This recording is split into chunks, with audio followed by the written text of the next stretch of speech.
Welcome back, everyone, to a brand new Last of Us spoiler review and breakdown here on Max Talks Movies. My name is Max Denenberg. If you're new to the channel, please comment down below. What are your thoughts on this episode? If you've played the video game, tell me, did this stick to the video game as much as you wanted? Were there aspects that you wanted changed?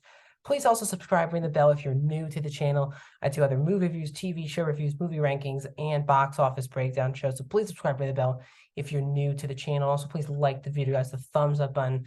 That's how you support this channel. So as I usually do, if you're new to the channel, if this is your first time checking one of my Last of Us reviews, I have played both video games and have rewatched the cutscenes multiple times. So I pretty much know the game in and out. And I do want to say that there are Easter eggs in this episode that heavily set up things that are going to happen down the line, not just in Last of Us Part 1, but also definitely in Last of Us Part 2 Easter eggs.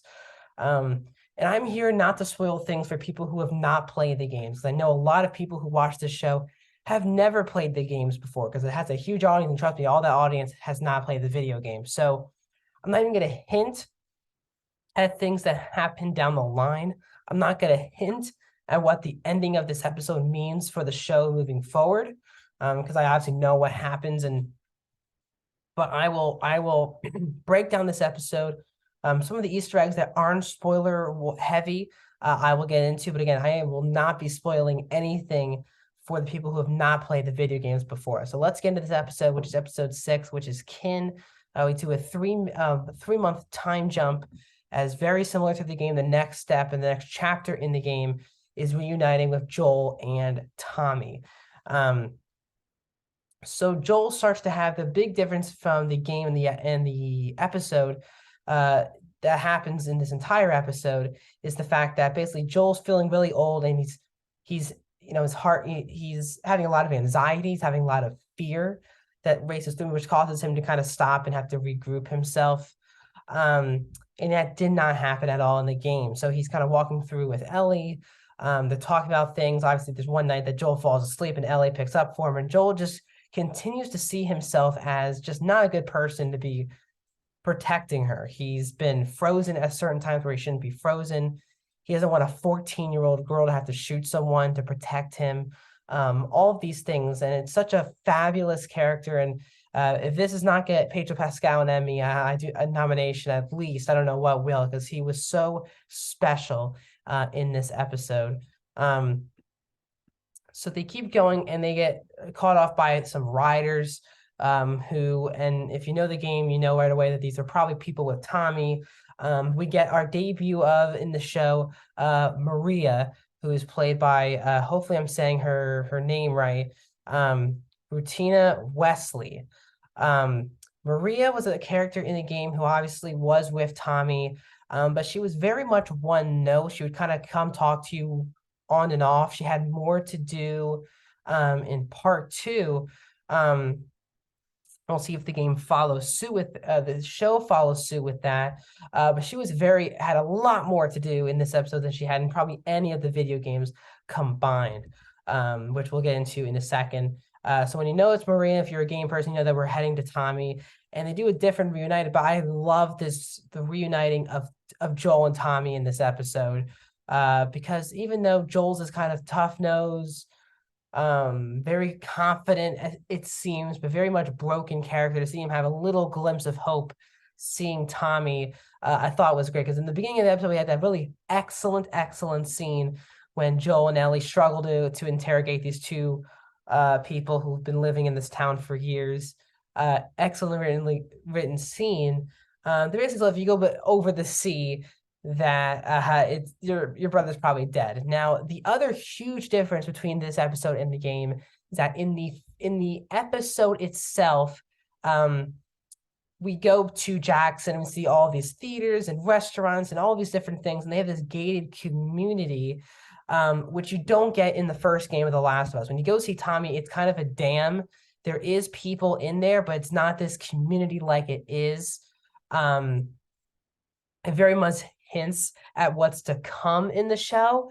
Again, I'm not going to get into specific details, but the way they hint at Jackson here is something that they do in Last of Us Part 2, not Part 1. So that's not spoiling anything for anyone. But this town of Jackson, which is all this gated community with all these horses and sheep and all these things, and the theater, this is all what happens in Last of Us Part 2, not Part 1. That's when they walk past the dam, that's an Easter egg, because in the dam is where they actually were held up in Last of Us Part 1. So I really like that Easter egg as well. There are a couple other really fun Easter eggs I just really can't get into because they do spoil things for Last of Us Part 2, which I'm not doing, obviously.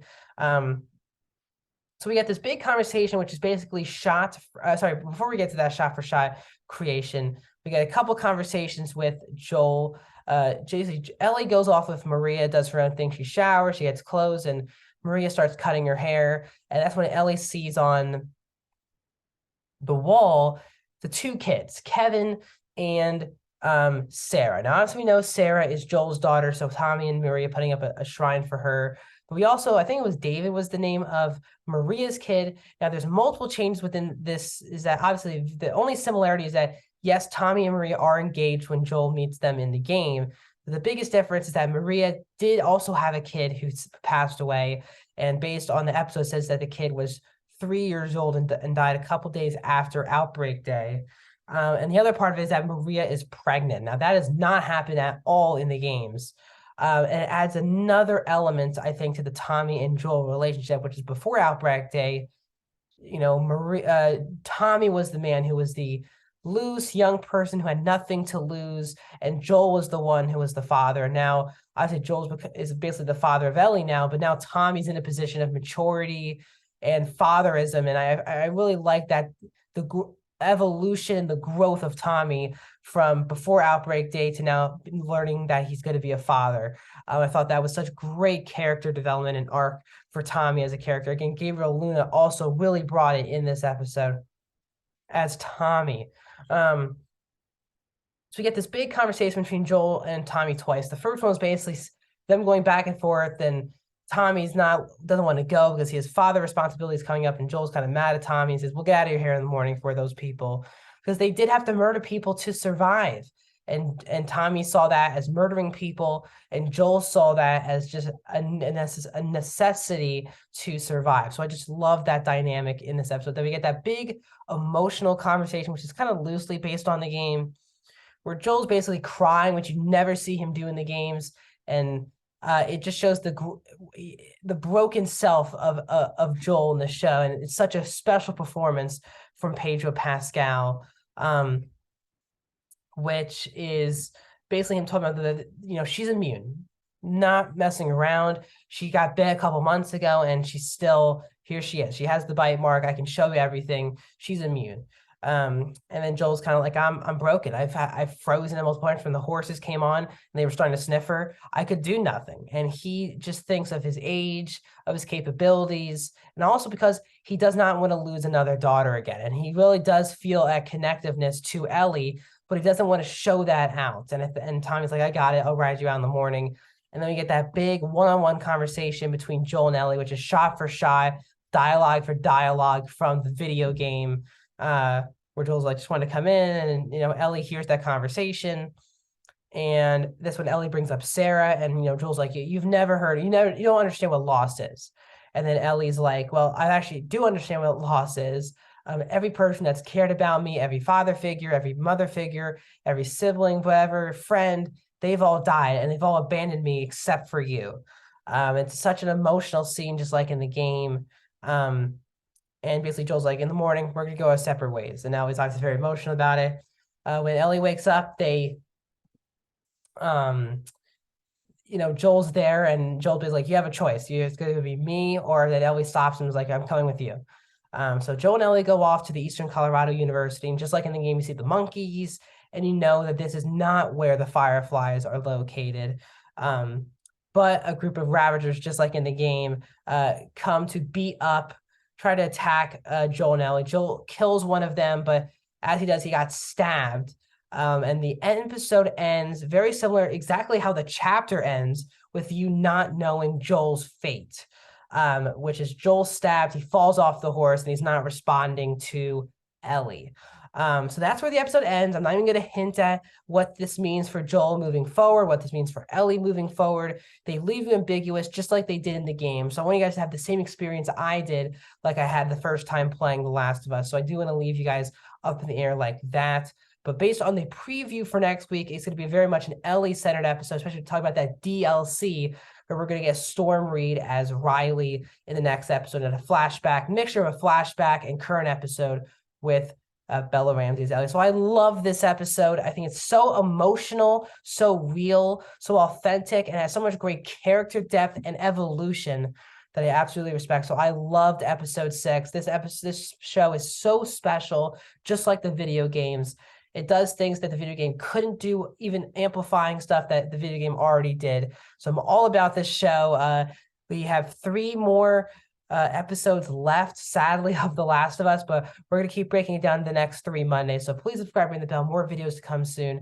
This past weekend, I did reviews of Ant-Man and the Wasp: Quantumania. Tomorrow, Box Office Breakdown Show. Wednesday, new review of The Bad Batch. And Friday, a review of Cocaine Bear, which leaves you back here next Monday where we break down episode 7 of The Last of Us. Thank you guys so much. Subscribe, ring the bell, comment, and I'll see you guys soon.